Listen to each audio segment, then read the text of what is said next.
আসসালামু আলাইকুম ওয়ারাহমাতুল্লাহ। বাংলাদেশের মানবাধিকারের শিশু অধিকার, চিকিৎসা অধিকারের কি ভয়ঙ্কর অবস্থা সেটা আমরা হামের মধ্য দিয়ে সরকারি হিসাবে প্রায় ৫০০ শিশু মৃত্যুর খবর দিয়ে নিশ্চিত হতে পারি। হিসাবে যেহেতু ৫০০-র মতো বলা হচ্ছে, তাহলে সত্যিকার অর্থে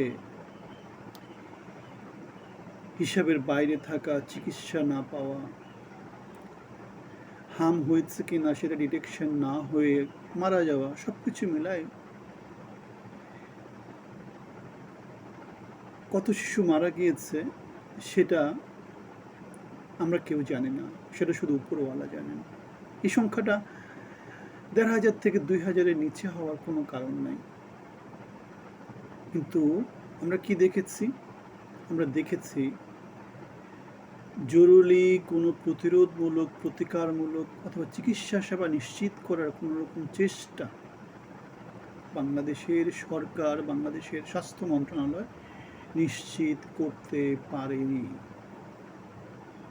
আমরা দেখেছি আমাদের রাষ্ট্রপতি শাহাবুদ্দিন চুপ্পু লন্ডনে গিয়ে তার বিশাল সফর সঙ্গীদেরকে নিয়ে কয়েক কোটি টাকা সরকারি কোষাগারের জনগণের টাকা খরচ করে তিনি চিকিৎসা নিয়ে এসেছেন। যেই বাচ্চারা, যে শিশুরা মারা গিয়েছে, তারা চিকিৎসার অভাবে মারা গিয়েছে, তারা সরকারের কৃচ্ছ্রতা সাধনের ফলে মারা গিয়েছে। সরকার হামের টিকা না কিনে টাকা বাঁচানোর চেষ্টা করেছিল।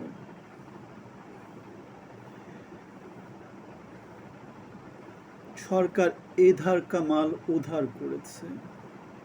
বাংলাদেশের অব্যবস্থাপনার কারণ তো হচ্ছে এটাই যে বাংলাদেশের সীমিত সাধ্য। এখন সেই সীমিত সাধ্যের মধ্যে এরকম উচ্চ বিলাসী চিকিৎসা ব্যয় কেন আমাদের সরকার প্রধানরা, রাষ্ট্রপ্রধানরা জনগণের উপর বারবার চাপিয়ে দেবে? আমরা ইউনুসকে দেখেছি লন্ডনের কোনো একটা হোটেলে, যেখানে প্রতি রাতে ভাড়া ৫ লাখ না ১০ লাখ, সেরকম হোটেলে তিনি ছিলেন। তারেক রহমানের সাথে বৈঠকের সময় তিনি যে হোটেলে ছিলেন সেই হোটেলের কথা বলছি।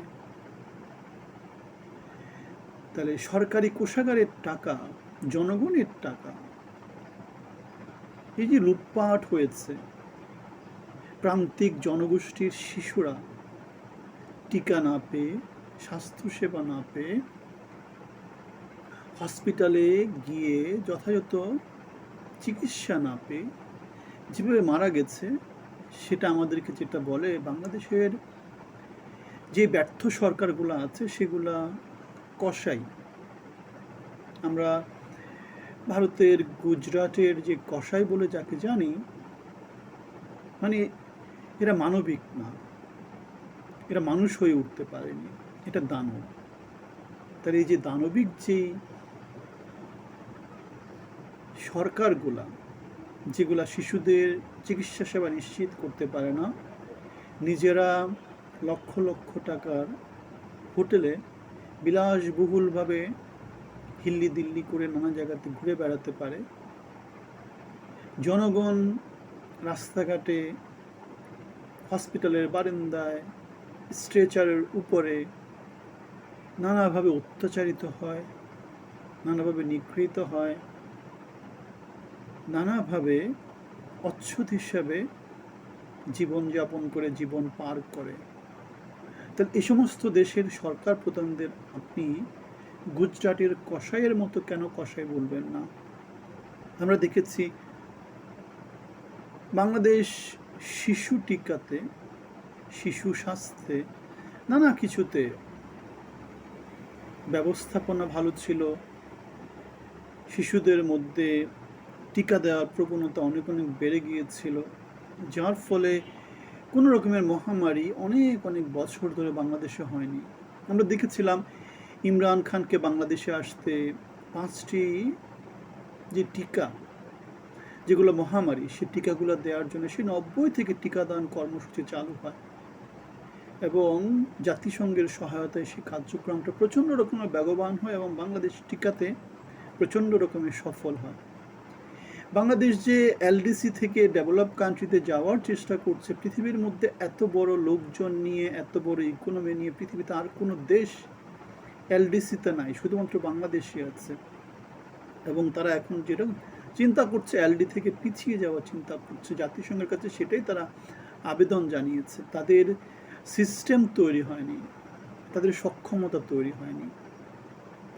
তাদের বাসের সামনে যেভাবে আমরা দেখি, দৌড়ঝাঁপ যেভাবে দেখি,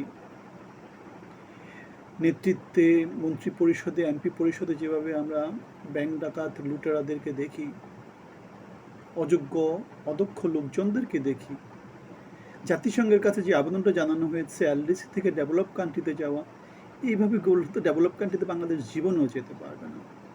এখন এলডিসি থেকে ডেভেলপ কান্ট্রিতে গেলে সুবিধাটা কি, অসুবিধাটা কি? বাংলাদেশ যে এখন নানা জায়গা থেকে নানা রকমের সাহায্য সহযোগিতা পায়, সেই জিনিসগুলো আর পাবে না। বাংলাদেশ যে ইউরোপে অথবা আমেরিকাতে তৈরি পোশাক বিক্রি করে, সেখানে আর আগের মতো ট্যাক্সের ছাড় পাবে না। অন্যান্য দেশের মতো ট্যাক্স দিয়ে ঢুকতে হবে, যার ফলে বাজার কমে যাবে, যার ফলে বাংলাদেশের লোকজন অনেক অনেক বেকার হয়ে যাবে।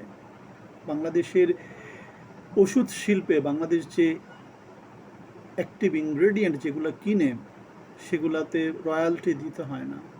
এলডিসি থেকে বাংলাদেশ যদি ডেভেলপ কান্ট্রিতে উত্তরিত হয়, তাহলে সেটাও বাংলাদেশ আর পাবে না, যার ফলে বাংলাদেশের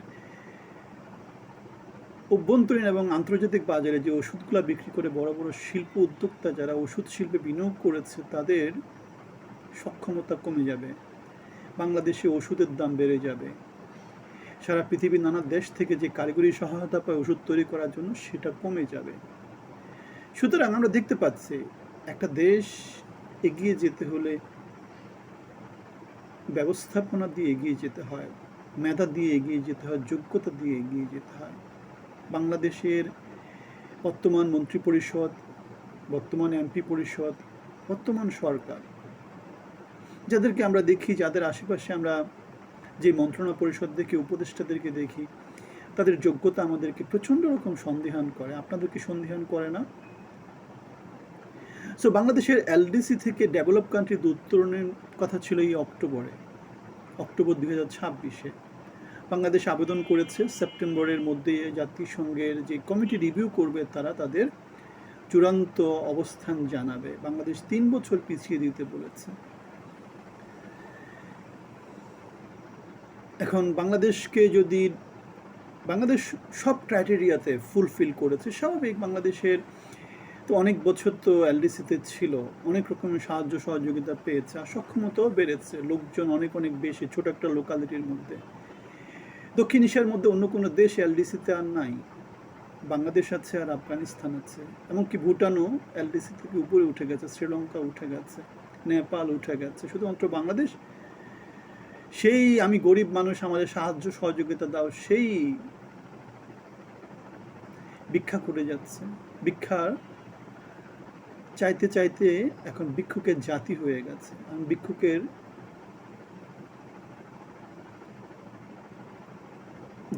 যেটা হয় আর কি, সত্যিকার ডেভেলপমেন্ট আমাদের হয়নি।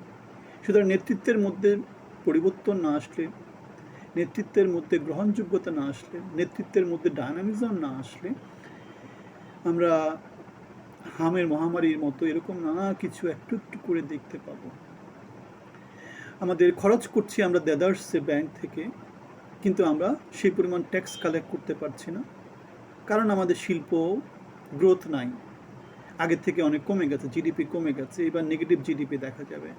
ইউনিসের সময় তো অনেক কমে গিয়েছিল, পরপর 2 বছর, এখন আরও কমে যাবে। তাহলে আমরা যে পরিমাণ খরচ করেছি সেই পরিমাণ আমরা এখন আর খরচ করতে পারছি না, যার ফলে যেটা হচ্ছে আমাদের শিল্পে গ্রোথ আরও দিন দিন কমে যাবে। এটা একটা ফিডব্যাক সাইকেল, আস্তে আস্তে আস্তে আস্তে সংকুচিত হতে থাকবে। আর আমাদের তারেক রহমান সরকার কি করেছে? অনেক বেশি উচ্চাকাঙ্ক্ষী একটা বাজেট প্রণয়ন করেছে, 9 লক্ষ কোটি টাকার। সরকারি কর্মকর্তা কর্মচারী সবার বেতন বাড়িয়ে দিচ্ছে, শিশুরা চিকিৎসা পাচ্ছে না, মহামারী আকারে দেখা দিয়েছে,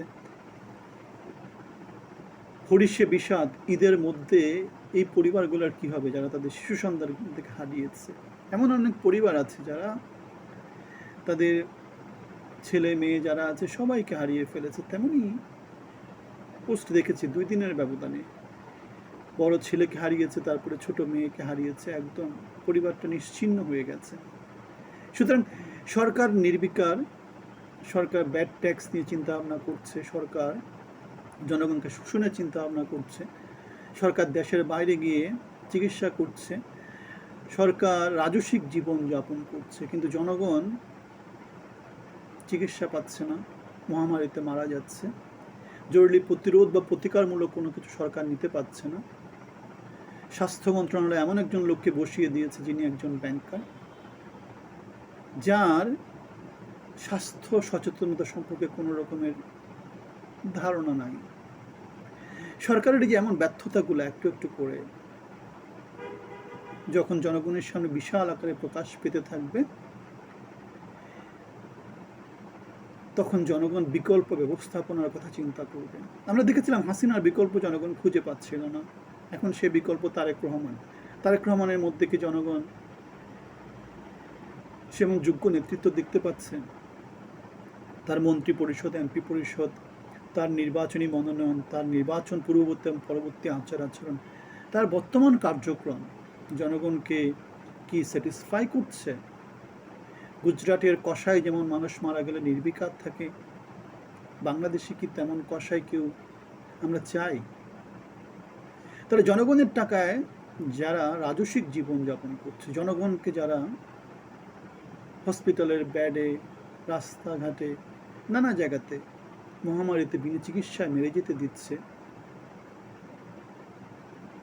আমরা কি এমন গণতন্ত্র চেয়েছিলাম?